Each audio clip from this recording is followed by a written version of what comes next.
नमस्कार, एक बार फिर से स्वागत है आपका डी भारत न्यूज़ चैनल में। हूं आपका दोस्त दानिश।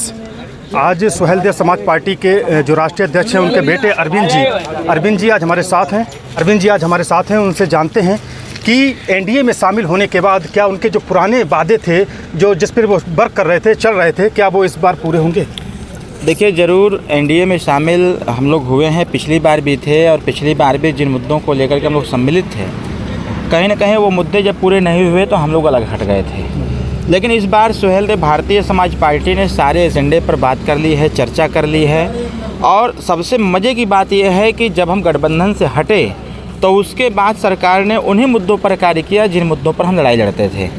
जो भी छोटे बड़े अभी मुद्दे बाकी रह गए हैं उस पर भी सरकार काम कर रही है और लगातार काम करेगी भी। आपका सबसे बड़ा जो मुद्दा था जातीय जनगणना, क्या एनडीए में शामिल होने के बाद आपने बात रखी है वहाँ पे?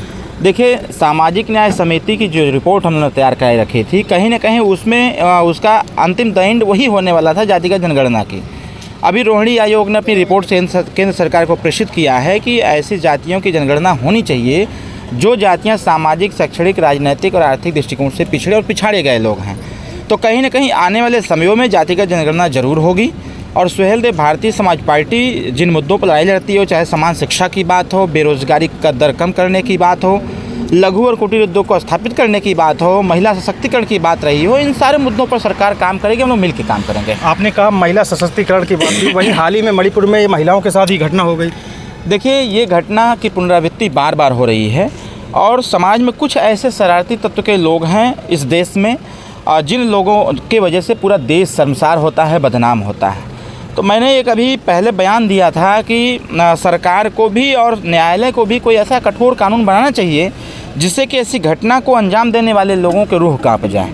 मैंने एक बयान दिया था कि ऐसे लोगों को बीच चौराहे पर खड़ा करके गोली मार देना चाहिए। तो मैंने देखा कि बीच में हमारे समाजवादी के पुराने साथी लोग इतना घबरा गए हैं हमारे बयानों से कि हमारे पूरे बयान को न सुन करके उन लोगों ने कट पेस्ट करते हुए हमारा 39 सेकंड का एक वीडियो बनाया और उसमें उन्होंने दे दिया कि अखिलेश यादव को ही गोली मारने की बात कर रहे हैं। आपने अभी बीच में एक और बयान दिया था, अखिलेश जी को आपने भीष्म की नहीं, भीष्म नहीं, भीष्म के लायक वो हइयो नहीं है। मैंने विभीषण की भूमिका दिया था, वो भीष्म पितामह के लायक नहीं है।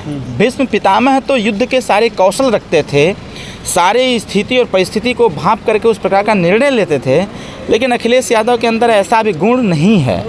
अखिलेश यादव जी विरासत में पॉलिटिक्स, राजनीति में आ गए और पैरासूट पहन के आए, मुख्यमंत्री बन गए। तो उनके अंदर एक मुख्यमंत्री का एक अभिमान है, गुमान है कि मैं मुख्यमंत्री रहा हूं, लेकिन निर्णय लेने की क्षमता नहीं है उनके अंदर।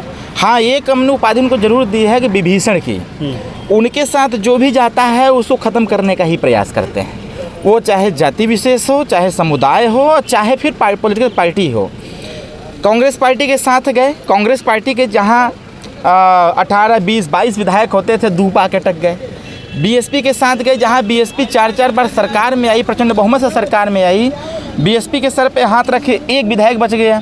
मैं तो जान बचा के भागा वहां से। नहीं, पिछली बार लोकसभा में तो बीएसपी का ग्राफ बढ़ गया था समाजवादी बीएसपी अपने कौशल, अपनी मेहनत और उनके प्रत्याशियों द्वारा चलाए गए कैंपेन की वजह से चुनाव जीते हैं।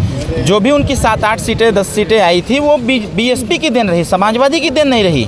जैसा अगर समाजवादी की देन रहती तो 2022 के चुनाव में जो समाजवादी का गढ़ कहा जाता है, इस गढ़ में समाजवादी लौटते या पोटते कैसे सीट जीती।